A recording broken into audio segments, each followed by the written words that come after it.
Good afternoon, everyone. Good evening to our friends from Australia and other places down south. It's my pleasure to welcome you all to the third webinar. This is the third webinar in a series of six. We already had two webinars in the previous 2 months, and we plan to have three more webinars following this. As you know, the World Health Organization sets a theme for every year around World Patient Safety Day, which is September 17. And based on this theme, we have been conducting webinars over the last 2 years. This year, the theme was set for diagnostic safety. This is an area which is seldom spoken of in terms of patients' involvement or patient opinions and patient awareness in diagnostic safety. And we felt as a patient advocacy organization that this is an extremely important topic where all stakeholders should come together and share their perspectives on why diagnostic safety is so important. I'm really grateful and thankful that five excellent speakers from different parts of the Asia Pacific region have joined us today. I'm Dr. Ratna, and I represent an organization called Patient Academy for Innovation and Research. 3 years back, we set together an advisory board and started our journey as Patient for Patient Safety Asia Pacific with the aim to have patient safety networks or patient advocates forming these patient for patient safety networks in the countries of the region. It is my honor and pleasure to welcome who will be speaking about diagnostic central context. He is the head and senior consultant hematology, Singapore, and the General Hospital Director, Patient Safety, Singapore General Hospital. He's also visiting consultant, Blood Services Group, and Health Sciences Authority. He has a special clinical and research interest in thrombotic and bleeding disorders and is a strong advocate and leader in patient safety activities for the past decade in Singapore. Welcome, Professor, to this webinar. Professor Ju will be followed by Dr. Rama Sethuraman. She is the head of Quality and Regulatory APAC, Roche Diagnostics, Asia Pacific. And prior to joining Roche, Rama was the Director of Medical Devices in the Health Sciences Authority, overseeing the pre- and post-market regulatory activities for all medical devices. And she holds a PhD from the Faculty of Medicine, NUS, and her research focused on chronic neuropathic pain, identifying novel biomarkers related to pain, and developing novel diagnostic methods using principles of chemistry and analysis of biological samples. Welcome, Dr. Rama. Dr. Rama will be followed by Mr. Manvi Victor. He is the chairman, Patient for Patient Safety Malaysia, and board member of Malaysian National Patient Safety Council, a collaborative organization with the World Health Organization. He is a renowned DJ in Malaysia and became the founding chairman for the patient safety in Malaysia, where for over 6 years he has provided consultation to healthcare organizations on integrating patients into their organization. He also hosts and produces Healthcare Today with Manvi Victor, a podcast that is heard in about 15 countries, advocating for healthcare providers to listen to their patients and utilize them to better systems and processes within their organizations, as well as the latest technologies and innovations in healthcare. Welcome, Manvi, to the webinar. Manvi will be followed by Dr. Rajita Samarsinghe, who is a consultant chemical pathologist, head of Department of Pathology, National Cancer Institute in Sri Lanka. She's a medical professional holding an MBBS from Colombo and specializing with diploma in pathology and MD in chemical pathology, and serves as the head of the Department of Chemical Pathology at National Cancer Institute in Sri Lanka. So welcome, Dr. Ranjita. Dr. Rajita will be followed by Keith Pereira, who will be speaking about diagnostic safety from a medtech industry perspective. And he represents an organization called Technomedics Sri Lanka and is the marketing manager for the IVD division of Technomedics International and is in charge of both marketing and business development activities of the division. Welcome, Keith. We will start the webinar with a presentation from Professor Ju, who will be speaking on diagnostic safety from the clinician's perspective in a global context. Welcome, Dr. Ju. I see that you have a lot of slides, so you have 15 minutes, so we would be grateful if you could perhaps keep time. Thank you so much, and over to you, Professor. Thank you very much for for introducing.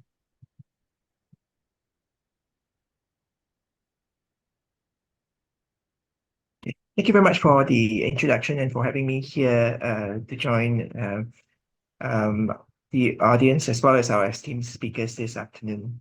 Um, I'm a hematologist in my day job, and it's my pleasure to be speaking about diagnostic safety from a clinician's perspective because as a hematologist, we work both with patients in our clinics, as well as we run the laboratory and the diagnostic laboratory in our hospital.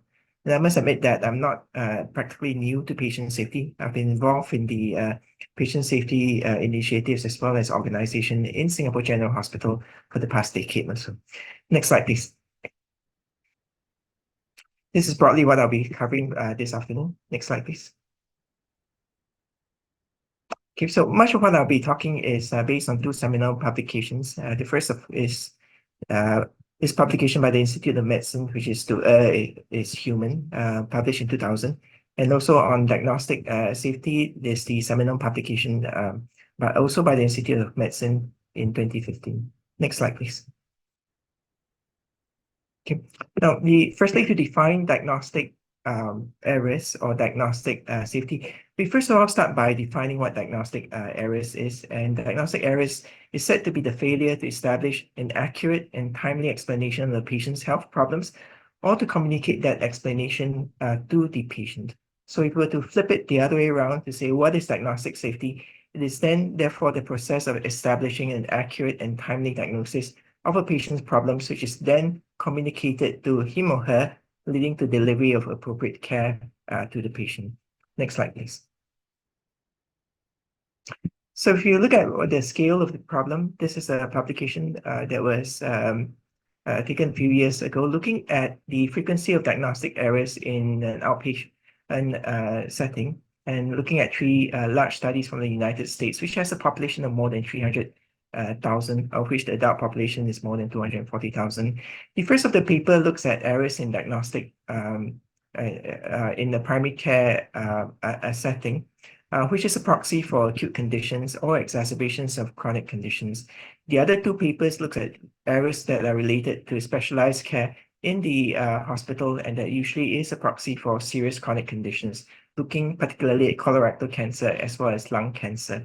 The amalgamation of the three studies shows that as far as errors are concerned, the rates of errors occurring on an annual basis in the United States is close to about 5%, which means that about 12 million adults per year are affected by diagnostic errors when they visit the healthcare center. Next slide, please.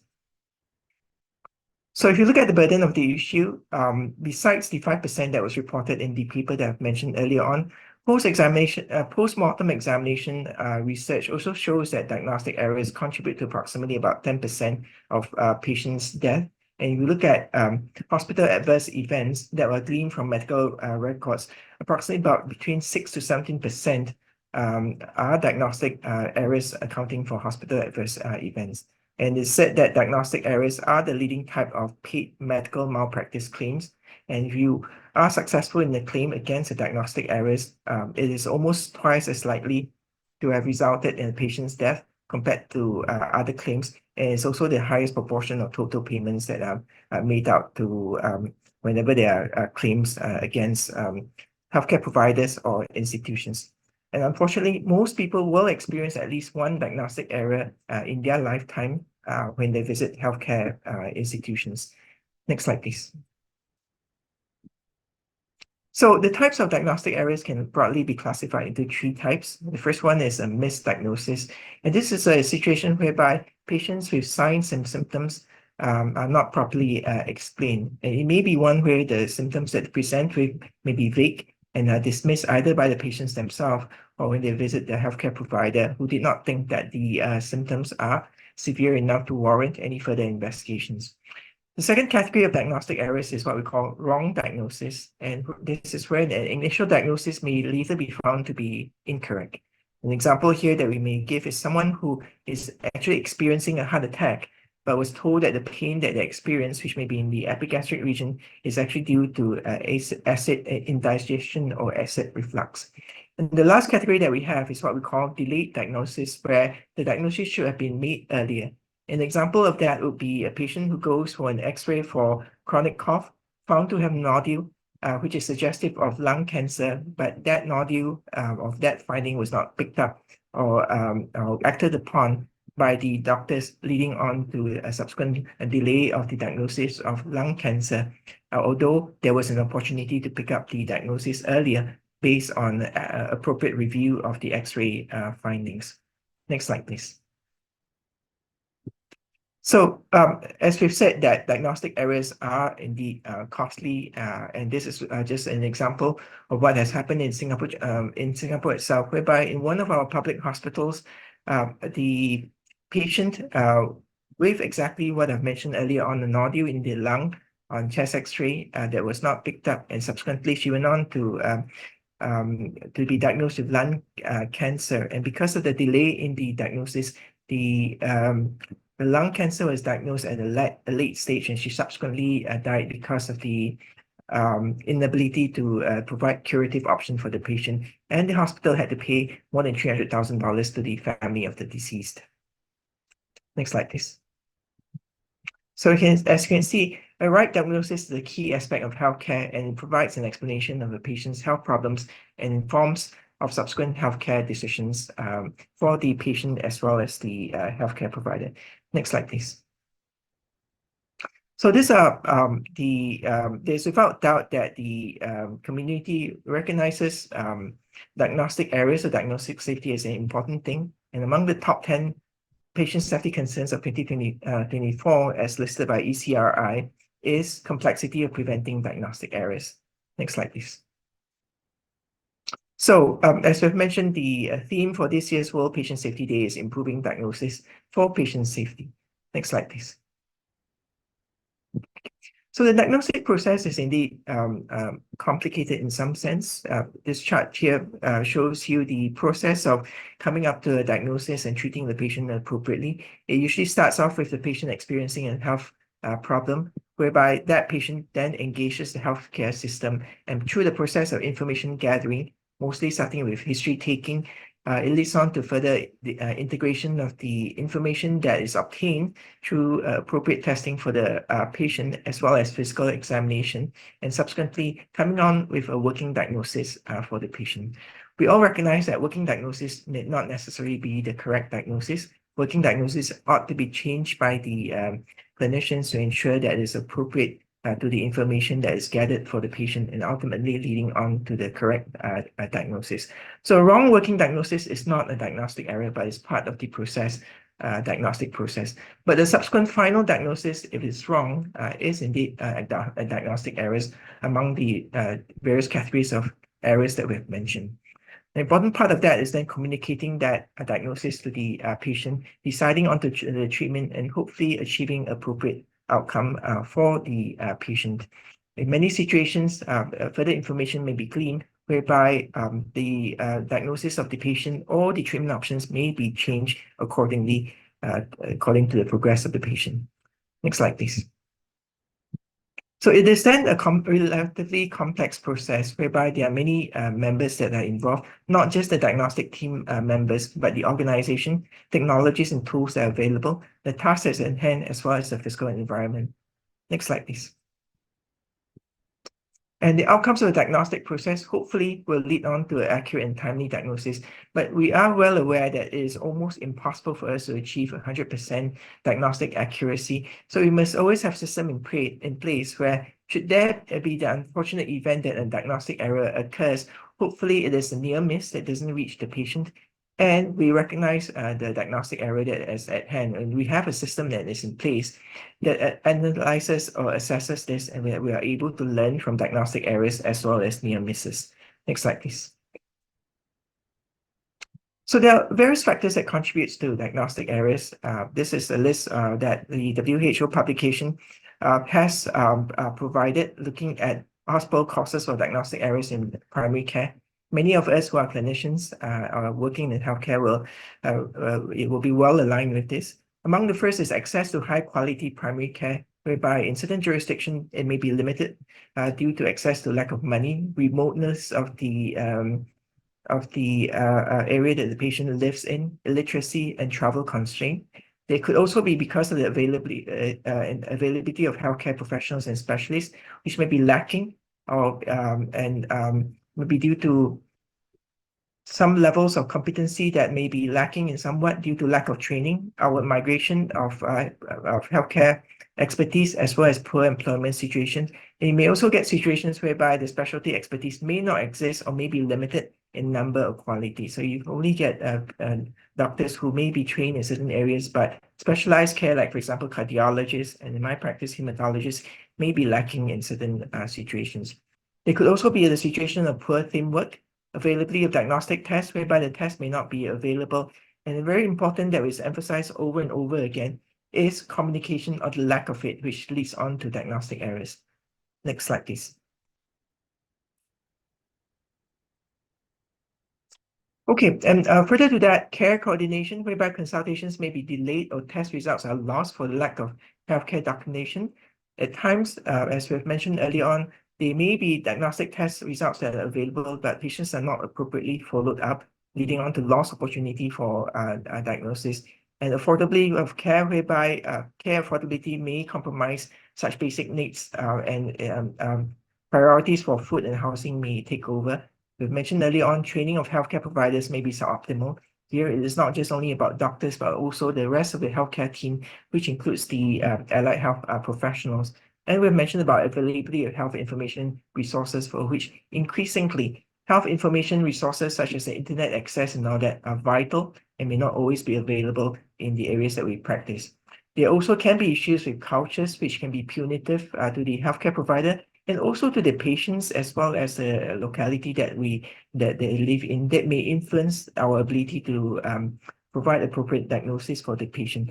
And last but not least, human factors, whereby the work environment and its systems may be subject to distractions, interruptions, or lack of organization of information. Next slide, please. So another way to look at factors that contributes to diagnostic errors, system factor levels, where just like previously, communication, of course, is key. I just like to highlight that one of the complexities or problems that a lot of us doctors face is always limited time with patients that leads on to incomplete history taking. Imagine that you only have about a few minutes to spend with each patient. It could that clearly lead to situations whereby key information that we can glean from the patient's history or physical examination may be lacking. Next slide, please. So if we look at the ways of improving the diagnostic process that matters to clinicians, I think it's important for us to analyze failures, learn from near misses that we have discovered. And also another important thing is avoiding overdiagnosis. Now, instead of underdiagnosing because of the lack of tests that we do, in some situations, in some countries, there is also the problem of overdiagnosis, whereby clinicians order too many tests, which may then introduce situations whereby the findings may not be relevant to the patient's care. So there's this move about choosing wisely and choosing appropriate tests for patients. Next slide, please. So the last few slides, of course, is measures that can help clinicians improve the diagnostic process and reduce diagnostic errors. Next slide, please. Key among them, of course, is effective teamwork and the diagnostic process. And we must always emphasize the role of patients and the caregiver as part of the diagnostic team and consider patients and the family as critical care partners in the diagnostic process, such that we can create situations where they are able to provide us with feedbacks and they have free access to the healthcare providers to tell us things that they need to do. And we also, where possible, promote the use of IT health tools for that. Next slide, please. So in our Singapore situation, all residents in Singapore have access to sign up for what we call Health Hub, which is an app that allows them to access their appointments, and particularly their lab reports, such that they present another pair of eyes to look at health results, investigation that results that comes into place that potentially could bring them to attention earlier than what would otherwise be the case that they had not been able to see the investigation results. Next slide, please. Okay, and as we have mentioned, promoting interprofessional collaboration is important in the healthcare providers to enhance collaboration, and we must always recognize the role of our healthcare providers, such as our allied health professionals, including our nurses and collaborators. Next slide, please. Okay. We've mentioned that enhancing healthcare professional education is important. because the diagnostic process cannot be effected if we do not have doctors and healthcare providers who are appropriately trained. Next slide, please. So the sense is that it is important for us to train competent healthcare professionals as such. Next slide, please. And we've mentioned the value of using information technology. When we do so, it is appropriate for us to choose a technology that is usable to the clinicians on the ground, such that it integrates well and it fits well with the clinical workflow for the clinicians. Next slide, please. Right. Even in a small country like Singapore, we have different electronic healthcare systems, and that sometimes introduces issues with amalgamating the information that is available to provide the accurate diagnosis. So we're moving hopefully towards a single electronic healthcare systems whereby it talks to each other. Next slide, please. Okay. Yeah, and it's important for us also to develop and deploy approaches to learn and identify the mistakes that we have, such that the healthcare providers can have a system of providing information and talk back to the system to improve their overall ability to improve upon themselves as diagnosticians and clinicians. Next slide, please. Okay. And also establishing a work culture system that supports the diagnosis, whereby there's a just culture and there's no punitive measures against healthcare providers, and open discussion and feedbacks on the diagnostic process. Next slide, please. Okay. So this is one system that's in place and helps to inform healthcare providers should there be critical results that impacts the patient's care, such that we can act on them appropriately without delay. Next slide, please. Right. And lastly, developing a system whereby there's voluntary reporting of diagnostic errors and near misses, such that everyone in the system can learn from it. And also, there should be training by health care insurance carriers and so on to improve the overall culture of reporting and learning from diagnostic errors. Next slide, please. Right. And near misses, as I said, are free lessons. Next slide. So I think this is my last slide as to why diagnostic safety matters to the clinician. I think the premise of our workday as clinicians is to care for our patients and to do no harm. And I think the foundation of effective delivery of care is rooted in making an accurate assessment and arriving at the correct diagnosis, because all subsequent diagnoses and care decisions are going to be made based on the diagnosis as established. And we want to be able to go home at the end of the day whereby we are assured that we and the system that we work in have not missed anything that would harm our patients. And with that, I'd like to thank you very much for your attention. Thank you, Professor. You did raise a lot of very important issues, especially considering that healthcare is so complicated and that patients might be presenting with more than one condition.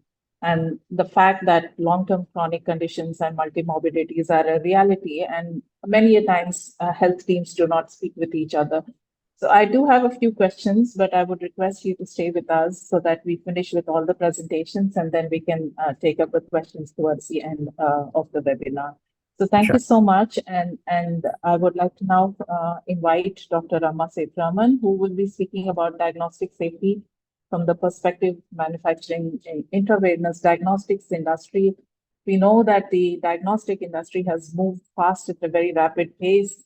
There's more accurate diagnostics that are available at your doorstep.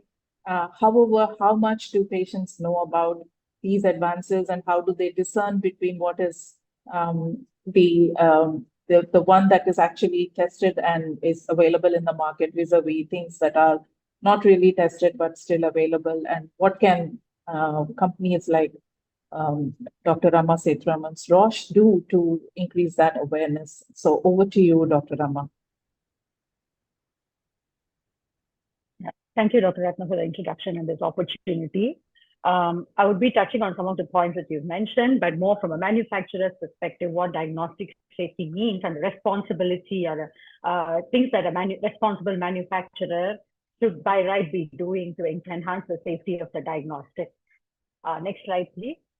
So I'm using the term as in vitro diagnostics because that's more the broader term that is used in terms of how the for safety and performance of these diagnostics are managed in terms of a global international perspective. So when we talk about in vitro diagnostics in healthcare, right, diagnosis is the key part, but we must forget that keeping our population healthy rather than preventing them from becoming patients faster. So in a way, health management is also one key part. So there's a lot of tests that are developed for screening, early diagnosis, even much earlier in terms of looking at risk or susceptibility to develop certain diseases and all that. So the whole arena of these different purposes of tests are defined under when we say in vitro diagnostics. And also there are a lot of tests that are also being developed to improve the treatment efficacy. For example, companion diagnostics. So you test before to see which patient, what drug works best for which patient, especially in terms of cancer management and all that. So diagnostics, the IVD is really very vast space and touches the patient in various aspects. Next slide, please. So talking about in vitro diagnostics, next slide, yeah.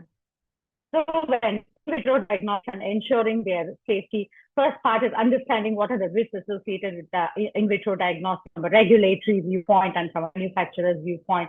So when we look at diagnostics risk, first of all, things that are taken into account is what is the purpose of the test, how risk the test outcome is in terms of what is the impact on the patient health, and then also to see how test is to be used and who the test is to be used by. So, for example, by a trained lab professional to a consumer test, the risk can be quite different when there is an incorrect result. And also in terms of looking at whether you're testing somebody who is in a critical disease condition, vis-a-vis something like for example, a pregnancy test. I'm not undermining it, but what I'm trying to say is then if you still have symptoms, then it's not like a life-threatening situation. So these are concepts that are taken into account in looking at an in vitro diagnostic test and understanding the risk associated with it. And some of these tests are not a single test. So you do battery of tests before you come to a clinical diagnosis. So looking at whether an individual test, how it is to be used clinically, that is also an important concept. Next slide, please. So these principles I'm sharing are more internationally aligned principles at international level in terms of the regulatory concepts. So the two fundamental pillars of classification is based on one is what is the risk to a public health situation. So for example, COVID pandemic. So if you're having an incorrect test result, what would be the impact? How spread of infectious diseases, or if you're having blood transfusion, incorrect transfusion rising from incorrect test. So those are huge risks to public health. So that's one that is called. The other metrics is risk to an individual health, which Prof. Ng's presentation also touched on in terms of delayed diagnosis, incorrect diagnosis, so how it affects the patient health in that sense. So these are the two metrics that is used internationally in risk stratifying diagnostic tests. You can't treat all IVDs to be the same, right? Because you need to risk stratify them to see how much of regulatory oversight is emphasized and how much level of validation and the verification is needed before such an IVD is going to the patients and for clinical use. So this is just a table I have tabulated, and the regulatory emphasis is also increased based on the higher risk test than as compared to the lower risk test. Next slide, please.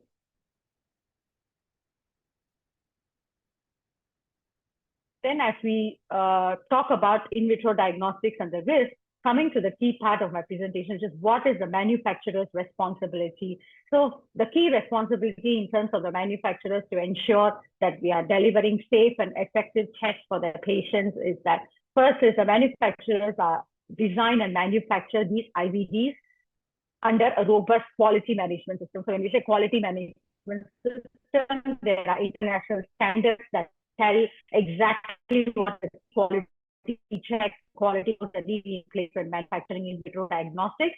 So these systems are established and appropriate verification of raw materials that are used in the manufacture of the test, the actual test processes, the outcomes, what kind of quality assurance tests are needed, batch release, lot release. There's a lot of concepts that go into a quality system. So the manufacturer has to build a very robust quality management system based on international standards.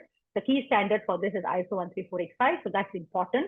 And also from a regulatory standpoint, what is called as an essential principles of safety and performance. So there's already principles that have been developed internationally in terms of what are the key safety and performance tenets that need to be taken note of as a manufacturer when they are developing their in vitro diagnostic before they get placed on market.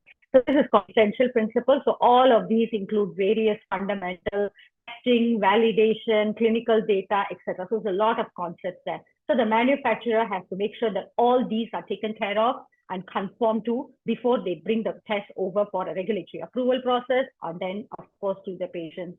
So when I talk about validation, of course, there's a lot of concepts. I'm not going to go through all of them. So checking accuracy of the test, the sensitivity, specificity, etc. But one example I can give is also like, for example, the stability itself. So a test can be used in different parts of the world. So how do you make sure when you test the shelf life or how long the test is working accurately? So when you design a shelf life, you must make sure that the same test works well in the cold Arctic, Antarctic, talking about Asia, talking about Europe. So manufacturers, when they do the testing, they have to take note of the global climates and global conditions, and then the appropriate validation has to be done. Similarly, when talking about clinical validation, that's another aspect where when the studies are designed, it should be representative of all the different populations, ethnicities, socio-economic conditions where the test will be used. So these are all factors as a manufacturer we must take note of when validating the test. So when we talk about diagnostic, not just IVD, we talk about equity in healthcare. So when you're developing a test, if a test is validated poorly, means it is not represented well in terms of the validation to the global population, then when these are implemented in population where it has not been represented in the validation, then you're bound to have more diagnostic errors. Hence, it's very, very important that both in terms of, shelf life, or you're talking about actually testing the test itself or the clinical performance of the test, there should be equal representation in terms of the global population. And then, of course, there are risk management standards to be able to know what can go wrong. So a manufacturer has to do a thorough risk assessment to see what can go wrong with their test and preemptively take care to manage or mitigate some of these tests. So for example, if it's a consumer test, then we need to make sure that appropriate instructions are given. So the instructions are very clear. The test itself is designed in a very simple manner that it is like any consumer with minimum knowledge and professional capabilities able to do the test accurately. Similarly, if it's a point of care testing, then who is the person who's going to run the test vis-a-vis lab test? So these are all considerations that a manufacturer must take note of. That's why this slide talks about the entire cycle, where starting from the design, the manufacturer must be taking into consideration all these aspects. But then after a test is placed on market, the job doesn't end there. So next is, of course, the post-market validation, which I will also touch base on. Next slide, please.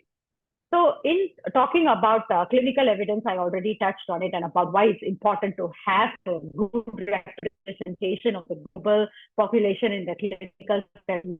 So when coming up with a test, especially for novel markers, because now we are having a lot of new tests coming up, new biomarkers being validated, then all the more it's very important that the clinical population or the study population is representative, and then so that when it is deployed globally, the test works well. So these are all just the various tests, the clinical evidence the manufacturer has to make sure that it's done thoroughly so that the test when deployed has minimal errors and then works well on the population. Next slide, please. The next slide is one of the key aspects. So after a test has been validated, goes through a regulatory process and placed on market, the job doesn't end there. So the manufacturers also have to implement within their quality system what we call as a post-market surveillance. What post-market surveillance system means is that to actively keep track of any complaints, feedback that is received on the test. It could be from the labs, it could be from the clinicians, it could be from the patients. So any complaints or feedback received has to be documented and then has to be monitored. When there is a significant concern in terms of certain complaints, they have to investigate them. And there are also rules in place depending on which country, different countries have different thresholds when they have to report such incidents or feedback to the regulatory authority. So the manufacturer has to keep tab of all the regulatory requirements, make sure they report to the authorities, work with the authority to investigate on any issues that may happen or inaccurate results that may come up, and then do the due diligence. Although not all errors are related to the product, but the due diligence is the most important part And where there is indeed an issue with a particular batch of a test or a particular reagent, sometimes manufacturers have to do recalls to take back, or sometimes it's just telling that people are making some mistakes in terms of using the test, then to strengthen or send out communications to say, hey, please don't do these tests, please take care of all these tests and things like that. So it is an ongoing process to keep an eye on the safety, the performance, and how accurate the tests are, and make sure they continue to remain so throughout their life cycle. It's not just about placing it on the market, but the responsibility continues. So that's the key message. Next slide, please.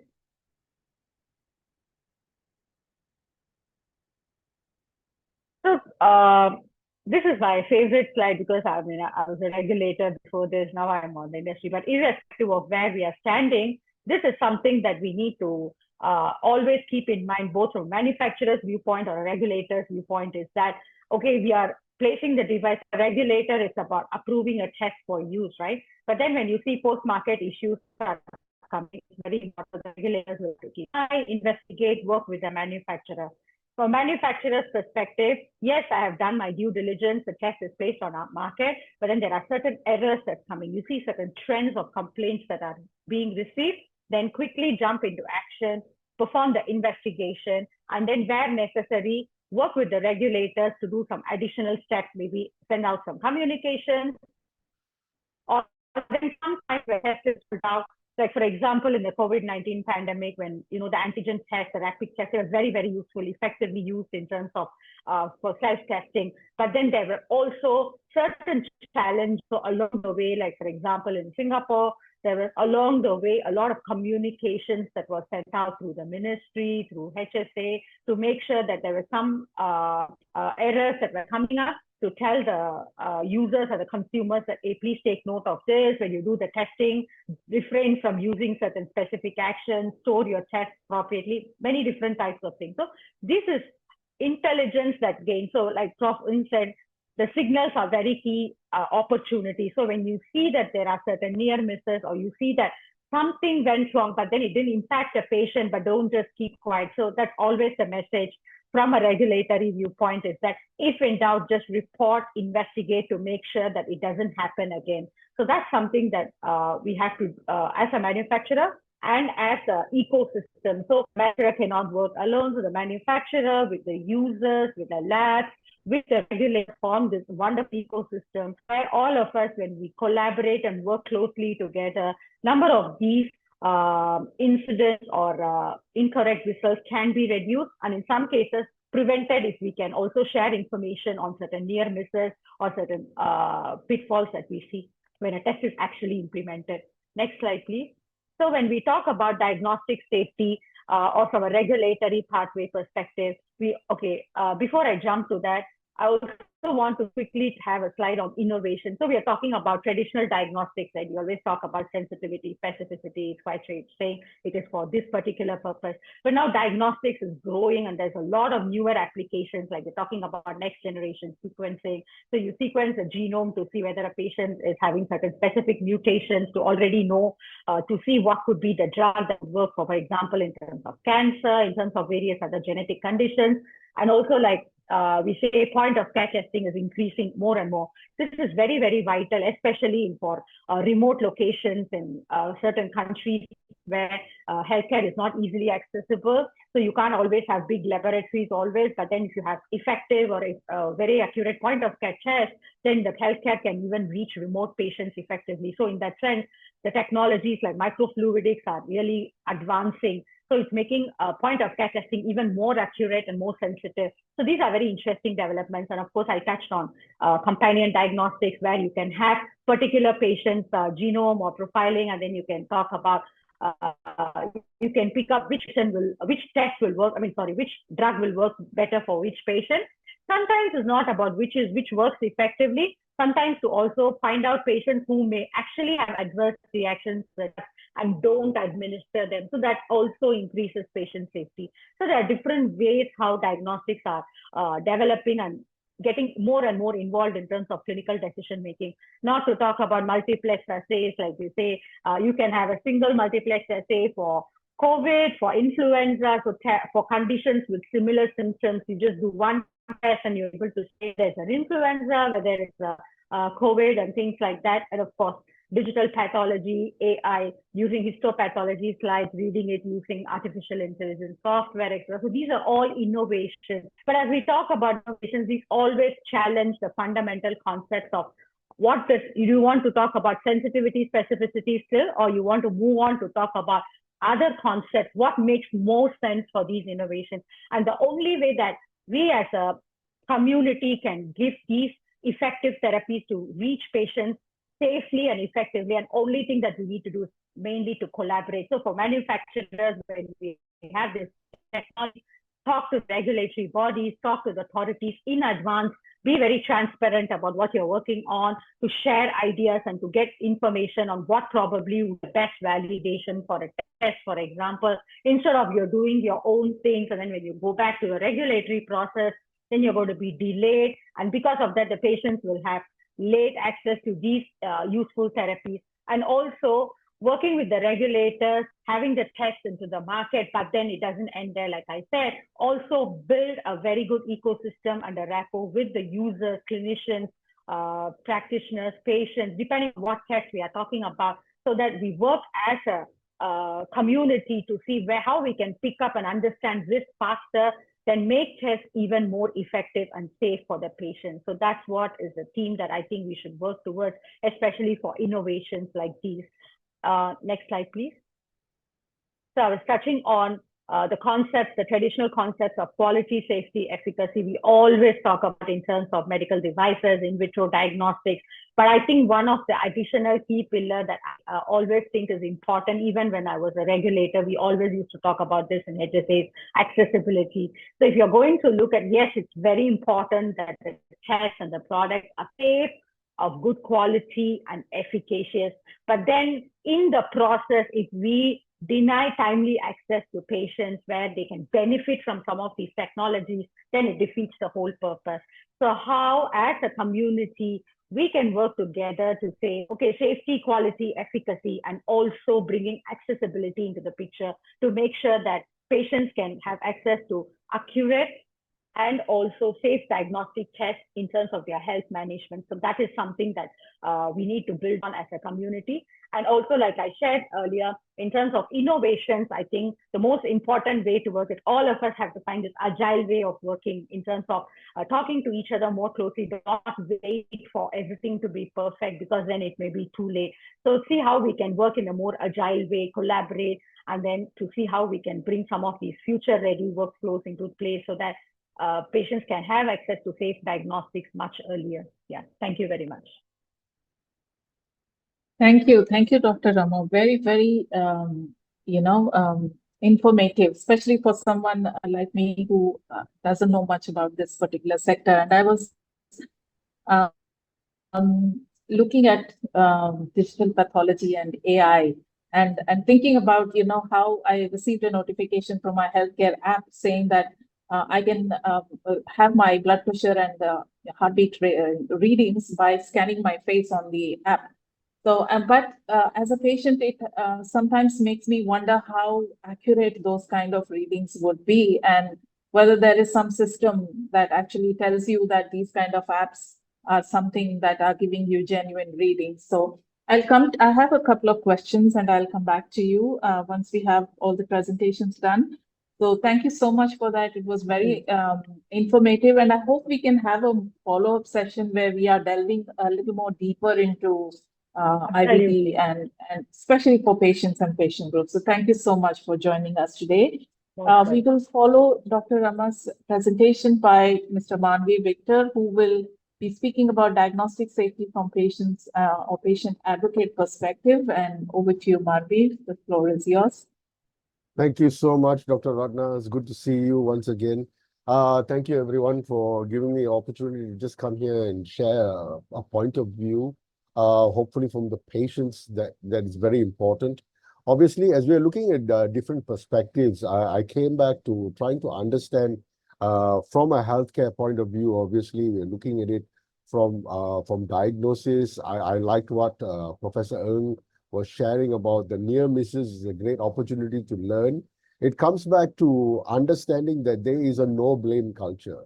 I know within healthcare, sometimes you do practice defensive medicine, but we have to look at it as a no-blame culture in order to move forward from there and to get better at what we're doing. Because with so many different elements that are being used in healthcare today, when you're talking about AI, when you're talking about digital tools, you're talking about getting the patient's point of view, with they are shifting sands. They're constantly moving at all times, right? And as medication gets better, as medical devices get better, new therapies come in which make it possible, right? Because healthcare is learning and getting a benefit from other industries itself, okay? You look at AI, it wasn't designed for healthcare. Healthcare is one of the things that uses AI, right? We are learning from this. So it's important to have a different perspective, and I want to share with you a little bit of that. Can we have the first slide first? Just to understand this a little bit, Keshav, if you could just give me the first slide. And you look at where I was first diagnosed in the year 2000 with end-stage renal failure. At that point, when I was diagnosed with end-stage renal failure, there was no Google, there was no Facebook, there's nothing like what we are doing even today.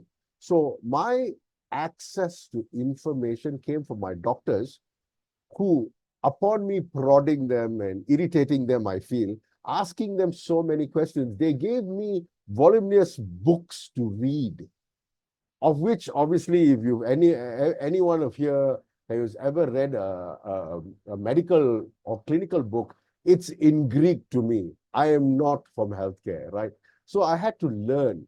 But what is important to understand as well, the patient's perspective today in 2024, from 2000 to 2024, suddenly now you have got an abundance of information, sometimes too much of information. How do we sieve down to this? This comes back down to you guys who are the experts in this field. But trying to understand this situation that we have means looking at WHO and the National Health Workforce Account, which say that in a population of 8.1 billion people, there are only 65.1 million health workers. That's doctors, you've got your pharmacists, dentists, midwives, all those occupations. It comes up to 65.1 million health workers. What I'm trying to say here is you have an uphill task. It's an extreme uphill task. In fact, if I tried to look for information on waiters, I'd probably find there are more waiters in the world than there are healthcare professionals. That is not to keep you down, but just to understand that there are more of that, right? Now, if you look at the current world population in 2024, which is right now, there is an increase of about 0.91 year on year, right? 0.91 in this last year, 0.88 in the last year. But you're looking at only from the world population, 0.8% of the total world population are healthcare professionals, and you treat everyone, including yourselves. I'm sure, right? So you're looking at that. And to remember and understand that is very important for where we are coming from as patients, because you're taking care of us. A lot of us realize that you have this uphill task. So one way to solve that problem is to integrate patients or consumers into the system. Now, no man is an island. John Donne said that in his poem in the 1700s. Can we go to the next slide, please, Keshav? And, just to understand that, obviously, you can't solve this problem by yourself. You need the assistance, you need the help of the entire world as well, right? Because you are ultimately responsible for the entire world, right? In our next slide, we're going to look at what actually is healthcare. Now, healthcare, of course, is a one word. It's not two words. It's not health and care, but it is healthcare. They have been fused together. WHO chose to do that because health is a human right. And when you add the word care, it begins to morph into providing that care for a person's health in a manner that befits that respect and dignity. I mean, all of us at some point of our life have had either friends or family who are ill, and we want them to get the best care possible, but also have the doctors, the teams that are working as part of that to be able to to serve them as well as possible. Now, healthcare is a part of life we consider that everyone is entitled to. I know we are constantly talking about it. The reason we have a World Patient Safety Day and the theme every year is to enhance that. It is our right to have that access to healthcare whenever we need it. Therefore, it's essential to provide it to the people who require it in the manner in which you understood by them. Now, Dr. Rama just now talked about personalizing some parts of healthcare, and Prof. Ng as well alluded to that. And just to shine a light on it is today there are so many different possibilities. Patients have different possibilities accessible to them, right? While I'm talking to you right now, I have a family member who is in hospital. That person has had a heart attack. It's actually been 14 days now. So I've been in and out, going to the hospital on a daily basis to see that person. The problem is that person has had a heart attack. He is recovering from his heart attack better, but his mental capacity has been reduced, not by the healthcare, by this heart attack itself, but by anxiety that is caused. So anything that the doctors are talking to him about comes out in that lens. So from day one, when he was in, he was so anxious for everything. And so I relayed this to the doctors and I said, this patient is anxious. So more than anything, they needed to get him a psychological evaluation to understand. No, he's not a danger to himself, but he is not giving you the right data that you need to be able to heal him. So engaging with patients and caregivers is very, very important essence of that. And this is where you come in, healthcare comes in. I myself being a patient advocate, I look at myself as a part of healthcare. Whether doctors, nurses, and the people in hospitals look at me as a part of healthcare is their lens, right? Because I am being provided a service. In the 10 years that I was in dialysis, I had to learn how to manage myself. I could understand better what I could do, communicate well with my doctors who give me different ideas, who help to provide me the delivery of healthcare that makes me better and better. So having these ideas and suggestions for improvement is very important when it comes to engagement. Prof. Ng said something very, very key just now when he was saying that teamwork is essential. Communication is essential. Now, in many countries, healthcare looks at communication as soft skills. In today's world, in 2024, communication is an essential skill. Because if you do not spend that time to communicate with the patient, you will never be able to understand what that patient wants. Patient A, who has cancer, may want to live only for a year to see their loved one get married. But patient B, who has the same diagnosis, wants a different outcome, right? So you have to look at that and understand what is it that they want. Because at the end of the day, like we were talking about earlier, having personalized healthcare, bespoke, is extremely important. And where we are coming from is the reason behind the WHO having a patient for patient safety group. We have these World Patient Safety Days, is to bring up the voice of the patient, to be able to communicate with healthcare, so that healthcare is able to understand that we are here to help. Now, one of the things that I've learned in the past 24 years that I've been doing this is when the word patient is mentioned, a lot of healthcare people look at us and say, that person is sick. So I'm supposed to deliver healthcare to that person, and that is it. But if you look at it like Dr. Rama was saying, it just doesn't end here. It continues on. What really you look at is that person is our consumer of what we are, our provisions, our services. So that person is a consumer. Now, when you look at that patient/consumer and you paint that person with, or highlight that person with the word consumer, you suddenly start to look at that same person as an astronaut, as an engineer, as a media specialist, you start looking at them as that, and you say, this is a person we can engage with to improve our products and our services that we are trying to reach out. Prof. Ng was talking about it, Dr. Rama was talking about it. Engaging people and educating them is very important so that you bring them into the fold, which again goes back to my earlier point where there's only 0.8% of healthcare that is taking care of 100% of the population of the world. Why can't we increase that by engaging with patients, patient groups, just like PAIR, understanding what it is? And I have to commend PAIR for having this kind of webinars that bring patients into this similar space that the clinicians are in to be able to understand them. And I love the fact that Prof. Ng brought up the fact that we need to use our nurses more effectively. When I go to a hospital, and I go to it very often, I spend maybe 10 minutes of that time with my doctor. But I spend double, if not triple of that time with access to my nurses. So I build a relationship with my nurses and less with my doctors. But if my doctors and my nurses build a relationship, they will know how that team to take care of me is. So I just want to share that with you guys, a different perspective.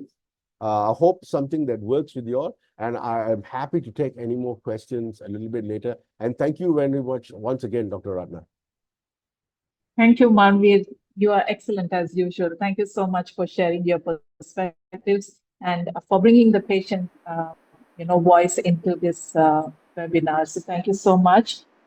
I do have two questions for you, but I will come back to you later.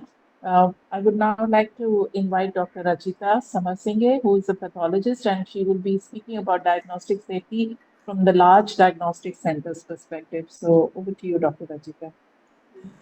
Thank you very much, Dr. Ratna. Actually, I am in charge of the largest cancer care service in Sri Lanka. It's a tertiary care hospital, and we provide diagnostic services to a very large hospital. So, can I go to the first slide, please? First slide, please.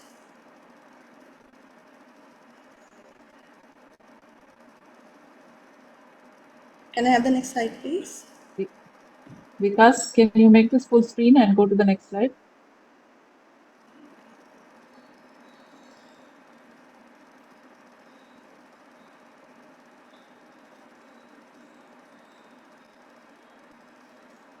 Can I have the next slide, please? Yeah, they are going to show it. I think there's some technical problem. Just give us a minute. The first one. So the second slide, please. I'll show you the fourth one. Yeah. Now, yeah. So whenever there is a, let's say, a diagnostic test, right? Whenever the diagnostic test reach a clinician or a patient, and if the patient is not happy with this test, or the clinician is not happy with the test, the first they think, okay, there is something wrong with the laboratory. But actually, a testing procedure is in 3 phases. Pre-analytical, analytical, and post-analytical. So I will talk of all 3 phases, and we can discuss the errors which can go wrong in all of these phases. So the next slide, please. Next slide, please.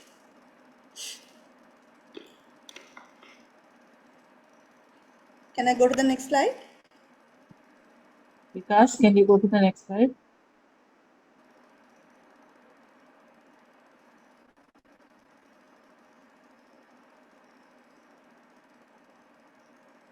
Next slide, please.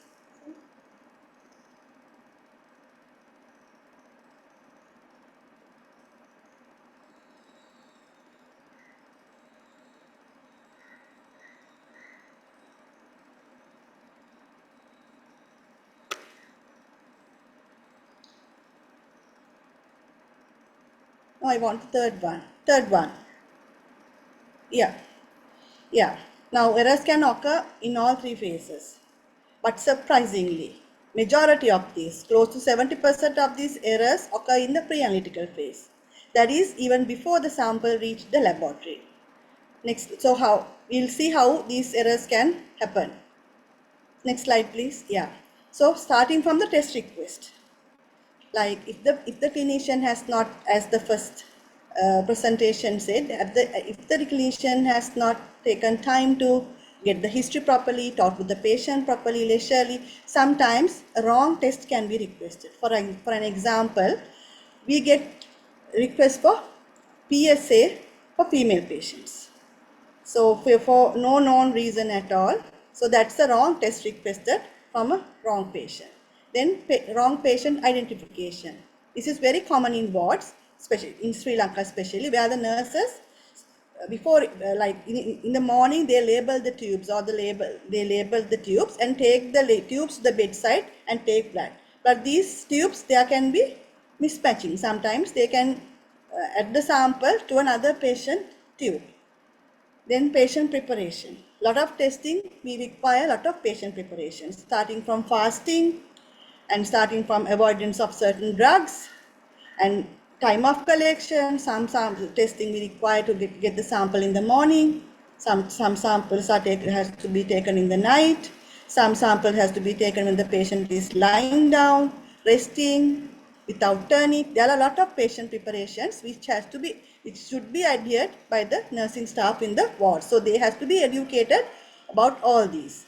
Then time of sample collection, I told you there are certain testing, there are diurnal variations where sample has to be collected in the morning because the values are peak in the morning, and during the night the values are lower. So if the patient takes the sample during the daytime, the values will not be, the clinician will not be able to interpret it. Then the specimen collections part. If the specimen is collected with hemolysis, again we cannot do the assess for certain lot of tests. We cannot collect if the red cells are damaged and samples are hemolyzed. And again, during sample transport, certain samples, for an example, electrolytes like potassium, we need samples to be transported to the laboratory as soon as possible. And a calcium, ionized calcium, there are a lot of collection requirements which most of the time the ward staff doesn't know and they don't adhere to it. So there will be delayed transport. Maybe samples are stored in the ward overnight and sent in the morning because they don't have a person to send the sample to the ward. This is the major problem that we have in our hospital because most of our patients, there are a lot of leukemic patients, and leukemic patients have a lot of abnormal cells. Those cells are very fragile. Those cells can rupture very easily. So when there is a delay in transport, there will be a lot of problems with electrolytes like sodium, potassium, calcium, magnesium. There will be a lot of issues during the analysis. And then sample storage. As I told you, they will store sample in the fridge and will be sent in the morning. So again, there will be hemolysis and issues. And again, next is sample preparation. That is, once the samples reach the laboratory, once we accept the samples, we have to separate the cells from the plasma. So during that process also, errors can happen due to the centrifugation speed and issues like that. And even in specimen collection, now yesterday we did a lecture for our phlebotomists in the hospital, the nursing staff, and we found out that none of them knew about the sample collection procedures. That is because there are special tube types for certain testing. For full blood counts, there are EDTA tubes. For EDTA tubes, there are sodium and some EDTA tubes have sodium, some EDTA tubes have potassium. So these sodium and potassium EDTA, what they do is they prevent the sample clotting. So these tubes are for complete blood counts and HbA1cs. If your sample for electrolytes get contaminated with EDTA, you will get very high potassium or sodium. So there is a thing called order of draw. So in order to prevent these contaminations, the nurses has to stick to this order of draw.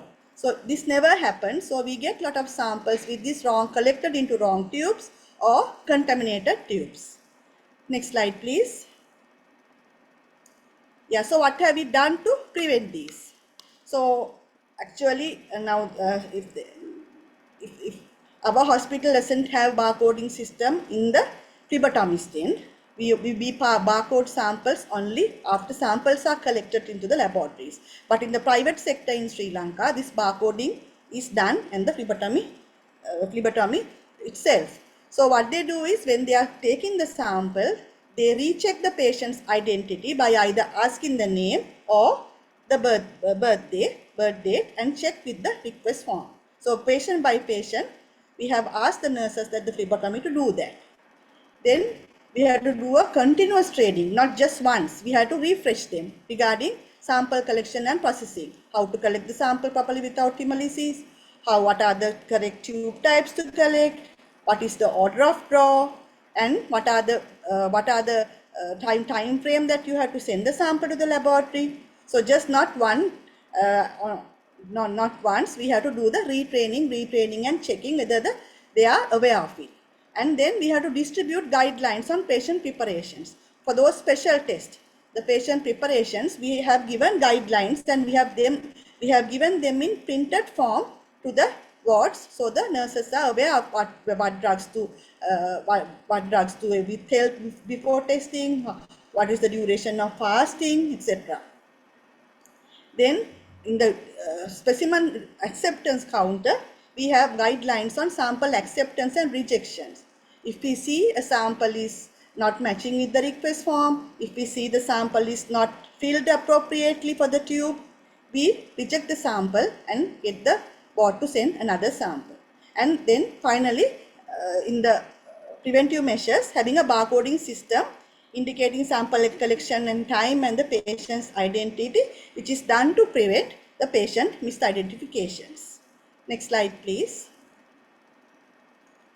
Then the analytical errors. This accounts for about 10%. A very small amount of laboratory errors accounts for these analytical errors, even though the clinicians and the patients think mostly the wrong values come because of the machine errors.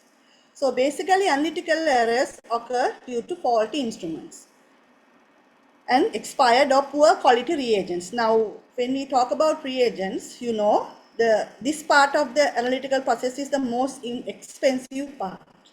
So most of the time we try to do this in a cost-effective manner. So sometimes some reagents could be of poor quality. For an example, when you, as the developer said, when you develop a reagent, you do a lot of quality testing, you do clinical validations, technical validations, lot validations. So some reagents have a very good linearity. That means they can go up to very high levels when they do an assay. Some reagents, they don't have a high linearity. They have a very slow linearity. For an example, if we say a hormone called beta HCG, some analyzers can go up to measure up to about 10,000. Some analyzers can measure up to only about 2,000. So if a patient has a beta HCG value of about 10,000, some analyzer will give you the correct value, some will give you a very low value, which will lead to a poor, wrong results. So you have to select your reagents to match the institution that you are serving. So the reagents could be expired, poor quality, and there could be storage problems, and there could be deterioration of reagents, and there can be calibration failures, quality control failures, operator issues. Could be a new operator, the person doesn't know how to operate the machine, and there could be some infrastructure issues, as for an example like power failure without the generator backups. But for all these analytical errors, we have corrective measures to minimize this as much as possible. Now mostly in our hospitals, these analytical errors are actually minimum, even less than 10%. Next slide, please. So we actually vigorously train our technologists. They know how to do the analysis proper. They know how to calibrate it, when to calibrate it.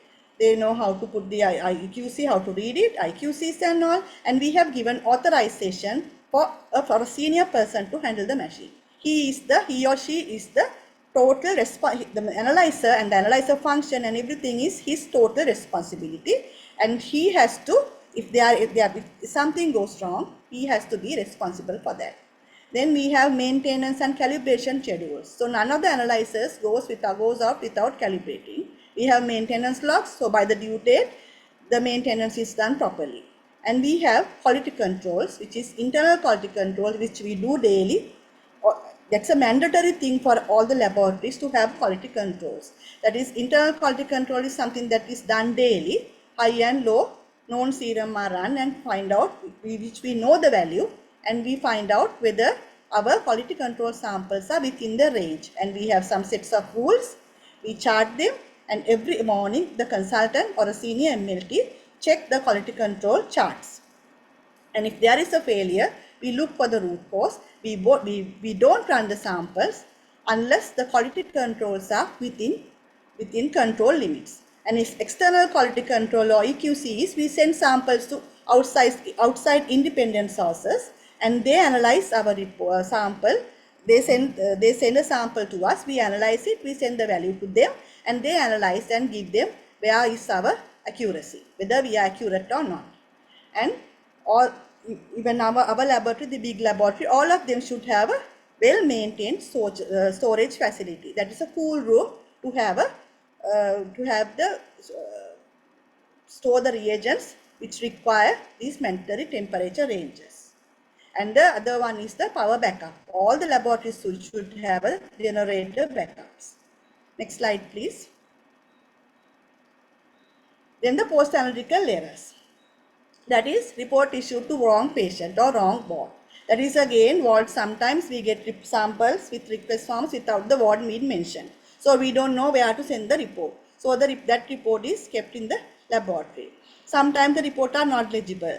This is not very common these days because all of us give printed reports, and some of the reports go to the ward via the laboratory information and hospital information systems. There can be report delays. There could be transcription errors because some of these very rare testing, we don't do the LIS. This has to be transcribed manually from the analyzer, and reprinted reports are given. Reference ranges are not being correct. Sometimes if the reference range is not correct, the patient's value will lie outside the given reference range. So there could be a misdiagnosis saying that patient is having the disease or not. Then there will be errors in report interpretation. Again, that is in the clinician side, interpretation errors will be there. And critical values not reported on time. Now each laboratory has a policy. They have a critical value register. So the critical value list. So if the value is above or below the critical value limit, we have to inform the board, and we have to document that as well. Next slide, please.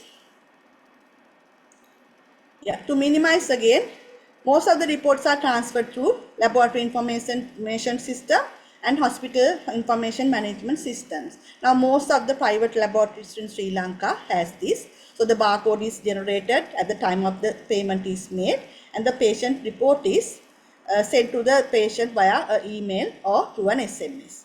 So, but the government hospitals, we still don't have these facilities, but through the laboratory information systems, so certain reports are sent to the wards electronically, but still the patients are majority of the reports are given as hard copies.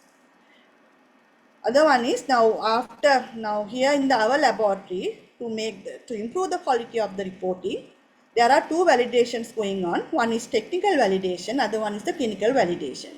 The technical validation is done by the technologist who runs the analyzer. Once the report is issued, he has to check the QCs, he has to go through the value, and he has to put the e-signature, so making him technically responsible for the report. And the consultant or the medical officers in the laboratory, again, especially the highly specialized tumor marker reports and hormone reports, and the ICU reports, they do the clinical validations. That is, they go through the report, they see the patient's previous values to the system, or sometimes they call the ward and get the history. Sometimes if the history is there in the request form, they do the verification from that comparison, previous values. Then sometimes if the repetition is necessary, they will ask the technician to repeat it. After the clinical validation, only the reports are issued. Then sometimes the consultants periodically review the reports to see whether the reference ranges are in tallying with the most recent one, or the the literature given by the manufacturers, whether they are still the correct one or whether we are using the old ones. So these has to be periodically reviewed by the consultants. We don't give as much as possible to avoid issuing handwritten reports, because there can be these reports sometimes, depending on the handwriting, sometimes the clinicians can't read it, and other things, the transcription errors can happen. So we don't give handwritten reports now, and we have the critical value list with the registry. So whenever there is a problem, you can always say that we have informed, and since there is a registry, the technologist also do the proper information, give the proper information to the boards. Next slide, please. Yeah. So I think we spoke about this earlier. So consequences of diagnosis errors are misdiagnosis, wrong diagnosis, or overdiagnosis. I'm not going to talk about this because we have spoken about this earlier. So next slide, please. Yeah. So to minimize from the clinician's end, there has careful history taking. I think we spoke about this. Spend the time with the patient, get a careful good history, and request the most rational testing only. Only the necessary investigations in legible handwriting. Now still we get handwritten request forms, and most of the time this handwriting is not legible at all. And write a brief history in the request form. We need the history because we need to do the clinical validation. Sometimes from the ward point of view, they think the laboratory don't need the history. Whatever coming from the analyzer, that you have to, no, we can't do that because we need the history, because sometimes we need to repeat. Because even though the QCs, AQs, everything is okay, there can be random errors. So we need to repeat. So we need the history. And be from the patient side and from the clinician side, be aware of the quality of the laboratory to which the samples are sent to. In Sri Lanka, there are various types of laboratories, from large laboratories to very small laboratories. So whenever a sample is being sent, you have to check whether the laboratory is having good quality reagents, good quality analyzers, and most of all, whether they have trained staff and whether they have a good quality control procedure running. And always adhere to the guidelines given in the sample collection forms. Like whenever there is a sample special testing, we have given a collection guidelines. So guidelines has to be adhered to. Next slide, please. Yeah, from the patient end, sometimes in the private sector, whenever there is investigations, patients has the right to question about the requested investigation. Patient should know what are these testings are done for. They can always ask that from the clinician. And please adhere to the instructed preparation. Sometimes patients don't do that, like fasting. Some samples we need early morning spot samples, but patients will not, if a laboratory asks for this early morning sample, they will refuse, and they will go to another other laboratory who will do a spot sample, just a random sample, which is wrong. So always adhere to the instructed preparations, and on inquiry of the history from the lab, please comply. That is again some obstacle we have to come through. Whenever there is we request the history, the patients do not comply. Whatever reports, whatever the value given by the analyzer, please issue. That is the majority response we get from patients. And if request for a repeat sample, please comply, because sometimes these samples can be compromised. Hemolysis. If the inner puncture is very, very difficult, there could be a hemolysis, gross hemolysis. So we will need another sample. Sometimes in some patients after a meal, in a random sample, sometimes the sample will be very, very lipemic. Lipemic is due to high fat levels. The patient's serum is milky. So we can't run that in any analysis. So we need a fasting sample. So in those instances, we call the patient and ask the patient to fast overnight and give us a fasting sample. Next slide, please.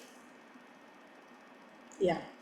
So Getting an accurate report for the correct and timely diagnosis is a challenging task, and we require the involvement of the clinician, laboratory, and patient, all three, to get a good report. It's not just the sole responsibility of the laboratory.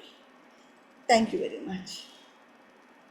Thank you. Thank you, Dr. Rajita, for that comprehensive presentation. And we will now move on to Mr. Kate Pereira, who will be speaking about diagnostic safety from a medtech industry perspective. Over to you, Kate.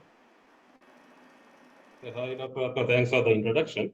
So, if you can, I don't have much of a slide actually, but basically, I think my presentation would be in more layman's terms rather than more technical aspects of this. So, basically, I think okay, the next slide, please, Keshav.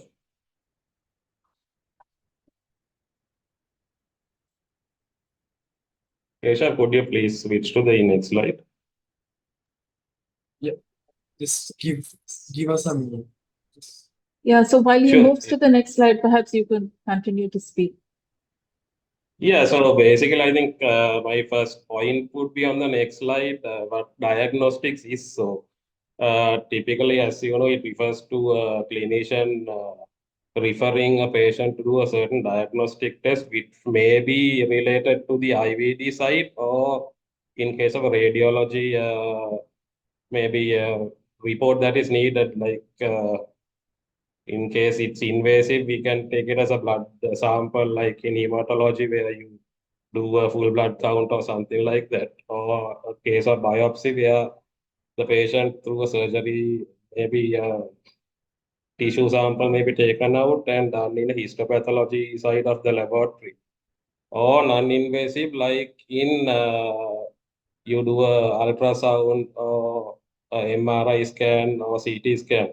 So these two versions are actually the diagnosis side, which helps the clinician to give a kind of a or find out what the issue with the patient is, and then give a treatment regime which will suit the patient accordingly. So that's just a kind of a background on diagnostics. So anyway, the safety, the next point would be the significance of safety in diagnostics. So as I think Professor Ju touched upon, due to errors in diagnosis, actually around 10% of mortality happens in patients globally as a aspect. So to minimize this, there are various principles that are done in the laboratory. I will speak more upon the Sri Lankan perspective of it. So actually, like Dr. Rajita also touched upon, there are multiple things because there's the pre-analytical stage, then the analytical and post-analytical where the report is given out. And also at the doctor takes a decision on that. So pre-analytical, there are various guidelines and steps that are done in from the phlebotomist upwards, because in our country, there are cases where they are not suitably trained, like she also touched upon. The relevant tubes that they had to use, sometimes these new phlebotomists are not trained on. So these things, there are continuous trainings run on in laboratories.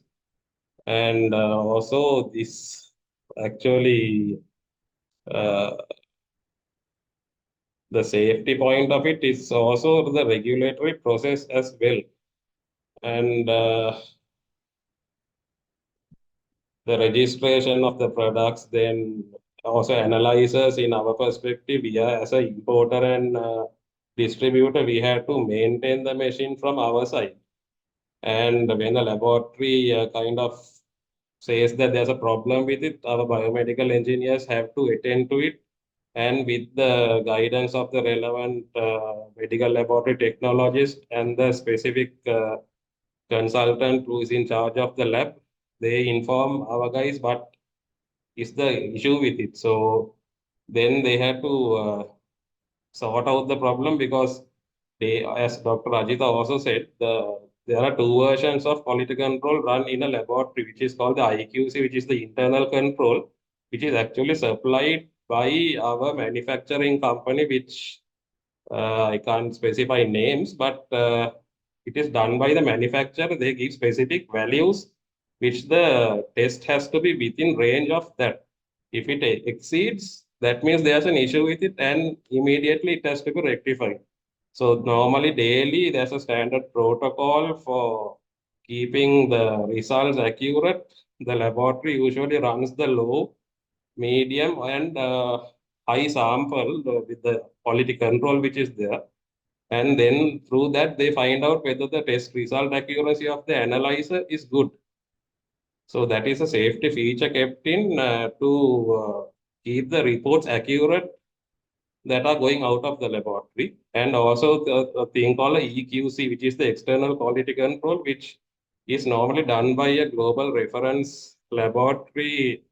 There are in Sri Lanka, we had two major quality control companies like that, which we use, and they give a sample every month, every quarter, or biannual to the laboratory. They run that, and the results are given out, sent out to this foreign country's laboratory, email to them, and they compile it and send a report whether the relevant reports are good in that laboratory and workable. So those are basic kind of safety features that are kept into the to make the reporting more accurate, which is a major concern if it is not, which may cause mortality or inaccuracy and maybe given a wrong diagnosis to the patient by that miscalculation. So, and in the next point, the challenges faced by the diagnostic industry, specifically I'll speak about the context in Sri Lanka. We have some barriers here due to the adoption of new technologies that are coming out globally.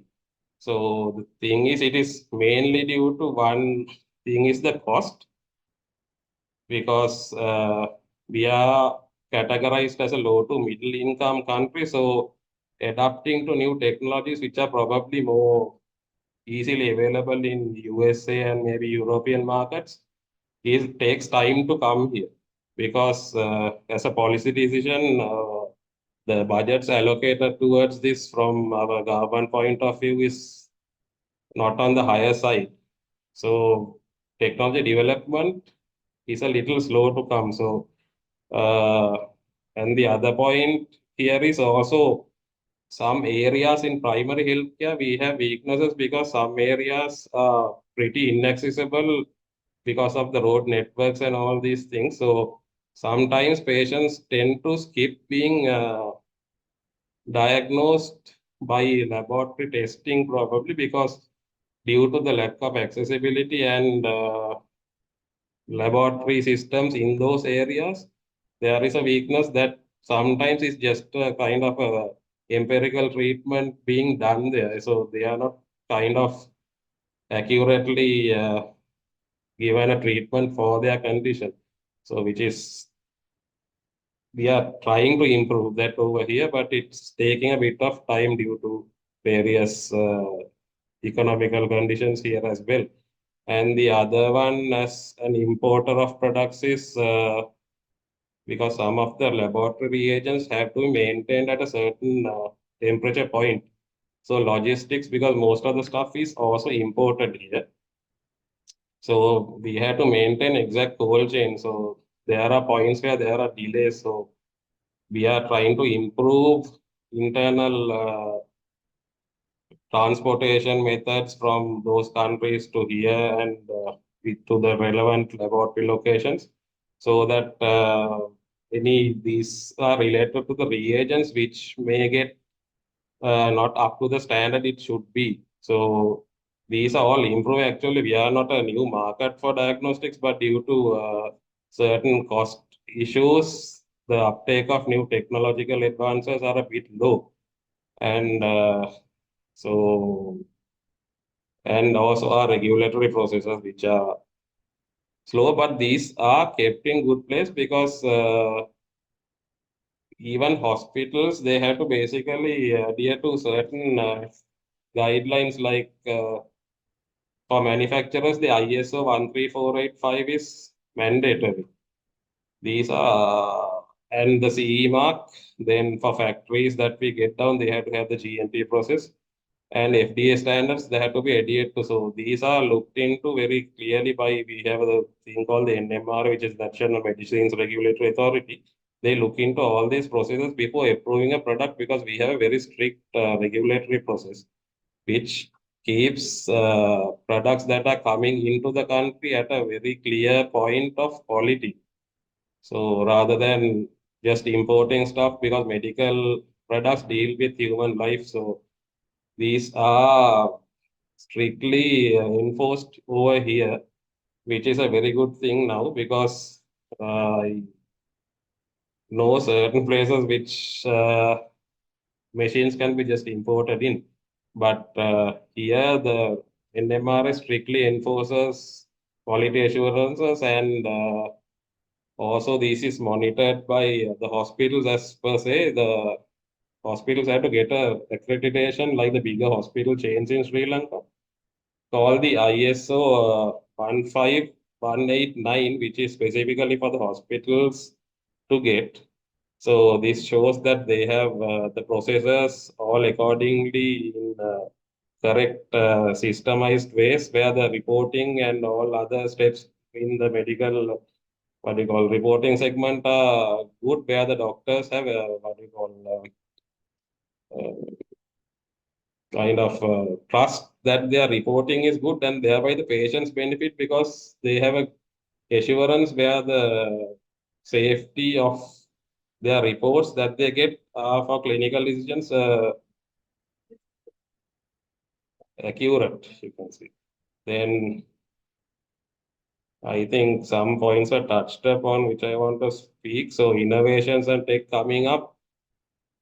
So especially hematology and I think virology and microbiology, there are new analyzer systems that are coming out, which actually will help the doctors to diagnose things more accurately because these systems come with a program which once the slide is put into the machine, it will go through a massive database of relevant illnesses and give a very exact picture of it. So globally, I have seen this coming out.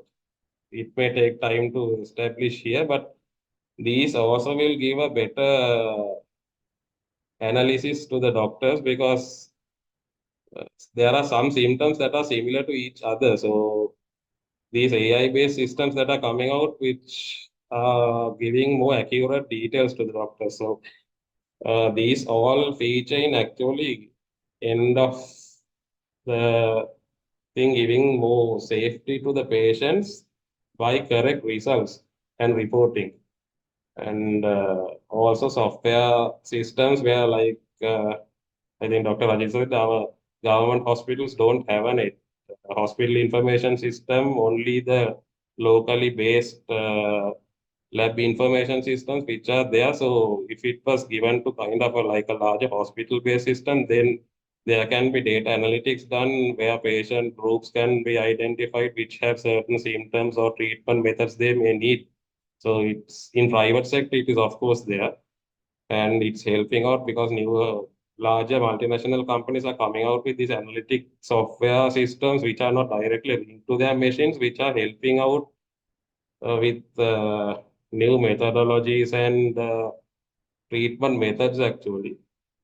So uh, patient safety wise in our segment, quality control bases, regulatory processes are in place to control this, and hospital things like the ISO standards are maintained. So patients, of course, get a better assurance of better treatment methods. So I hope that gives a kind of a viewpoint for from our perspective as Meditech Industries, what we offer for safety of patients. So thank you very much, Dr. Ratna. So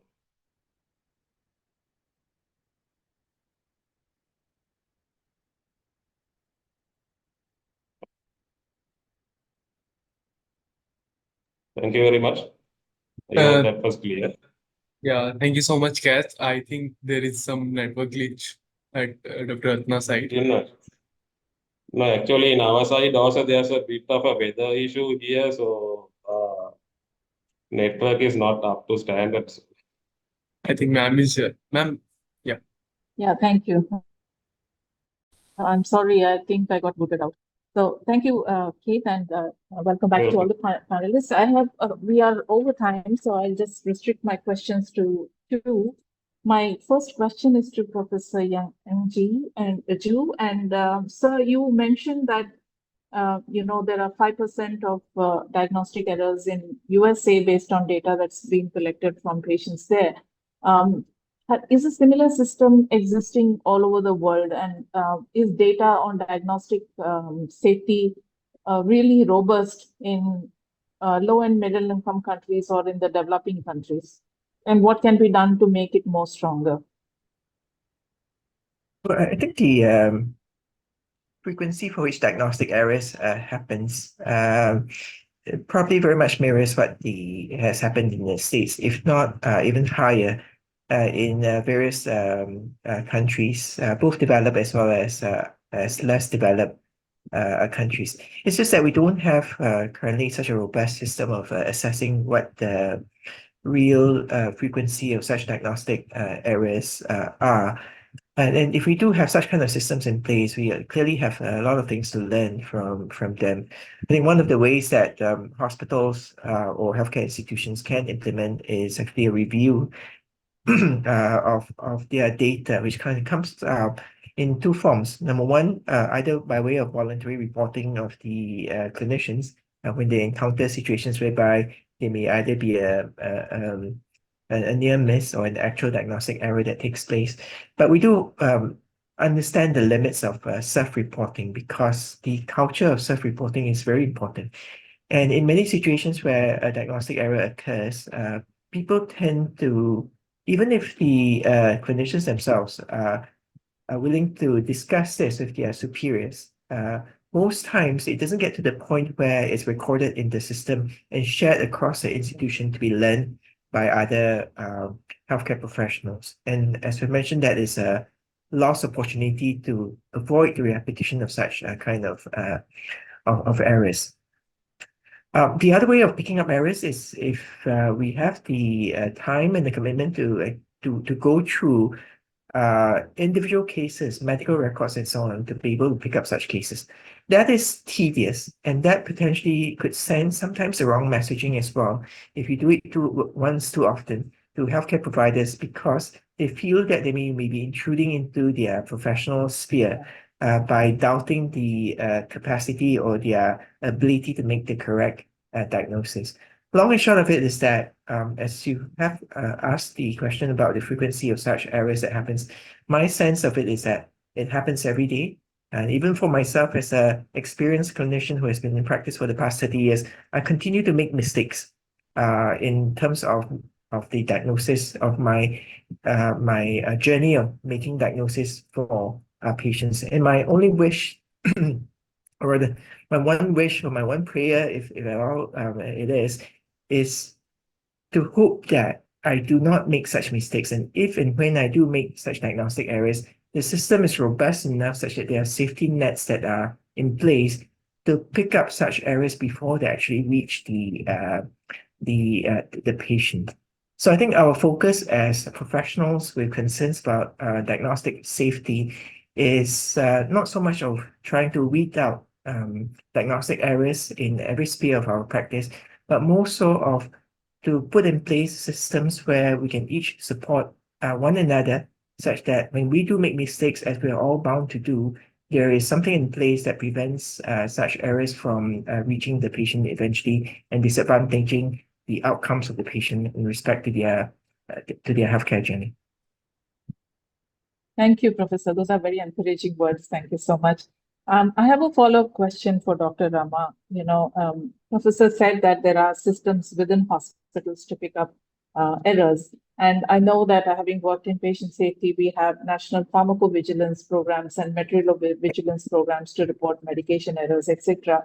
what are these kind of programs globally and nationally that pick up diagnostic errors? I know you spoke about post-market surveillance, but is there a global mechanism to collate such data, or national mechanisms or regional mechanisms to collect such data to understand whether certain diagnostics are facing more burden of errors and certain are, lesser common? And how do we then understand where there should be more protocols or guidelines in place? Yeah, that's a very good question, because that's a very important topic of conversation in the international arena. So first of all, it's like, like I shared, there is a post-market surveillance system that manufacturers are required to build. But you were talking about the vigilance system. So each country, the regulatory body has mechanisms where they have prescribed, like to say that what kind of thing is reportable to the authority. So there's a vigilance system. In the IVD space, we call it adverse event reporting. We also call it as, when there is recalls or corrective actions, you need to report to the authority. So these kind of reports are consolidated at the national level. So for IVD, so the countries have regulatory systems in place for IVDs diagnostics, then this is part of the regulatory process. So they are supposed to have a system where these reports are coming in. They are supposed to assess it and go so far. From my experience, when I was in the Singapore regulatory body, there is a system in place. So adverse event reports coming from the labs, incorrect result reports, etc. Then we would also consolidate that, work with the manufacturers, investigate. So each country has their own system and they assess what kind of reports are coming in, like FDA has their MOD system. So this also includes diagnostics. Yeah. But then at a national, global level, of course, under the International Medical Device Forum, there is what they call as a National Competent Authority report. It also covers diagnostics. So countries collaborate. There are few countries who are in the forum as a management committee member. There is a system where when there are reports, they can exchange information, look for certain trending, individual countries for global trending. But that's only a subset of groups. But whether there is really a big global consortium that has, then my short answer would be not yet. But then, like I mentioned during my conversation, I think there is a need for more collaboration, more open sharing of this kind of information. And like we shouldn't shy away from sharing such misses and errors that happen, because only when we talk about the mistakes, then we are going to be able to acknowledge them, correct them, and move forward and prevent them from recurring. So it's more a culture thing and also more a collaboration that needs to be built. Yeah. Thank you, Dr. Rama. And actually, that brings me to the speakers who spoke about the problems that they have with their healthcare providers within their hospitals. Both Dr. Rajita and Kate referred to this. And in fact, Kate also mentioned that the diagnostics industry is very big. It goes beyond IVDs, it's medical imaging, it's also within hospitals, etc. Considering that patients are very complex and are not speaking to all sectors at the same time, as well as the physicians are also not speaking to everyone at the same time. I think there is an opportunity to collaborate, because I know for sure that the medical imaging industry is not speaking to the IVD industry, whereas the same patient is probably going for a lab sample as well as a medical imaging. And the physician is basing their diagnosis on a combination of these two things. So it's important that more diagnostic, more dialogue happens across the sectors, and that all of us are able to work together. So my next question is to Manveer, and you've done a lot of work on bringing the patient voice and helping healthcare providers understand why it is important to dialogue with patients. You also highlighted the fact that there is a severe shortage of healthcare professionals, and that it's not going to correct itself anytime soon, because the whole process of training a healthcare provider takes such a long time. So how do you think the patient can be a person or an institution that brings all these factors together and is able to become the bridge for the collaboration to happen, so that we are then helping people understand what is required and are able to help them reduce the diagnostic errors? Great question, Dr. Radna. Just before I answer that, there's a question in the Q&A from Ram Prasad in Nepal, and he's asking about his chest pain. So let's not have that as a near miss. Maybe someone who is better qualified than I am. to maybe just jot down an answer for him and help him on his way. He's a patient. So I think it's very key to have a patient in part of it, in part of the solution to the problem. Because like you just alluded to, it takes a long time to train the healthcare professionals to be able to work at that optimal point. And I really, really have to respect Professor Ng for turning around and saying that even today he makes mistakes. I come from a sports background. I worked in sports. I do a lot of work in sports still. And so improvement in sports is by the nanoseconds. And the reason we are able to do this is we all work together as a team, not only the athlete, but the coaches, the physical aspect of it, the fitness aspect of it, everything comes into play to get those nanosecond of improvements. And when you look at it, and you look at world records being beaten in sport in the past 10 years, it's because more collaboration has really happened for those outcomes.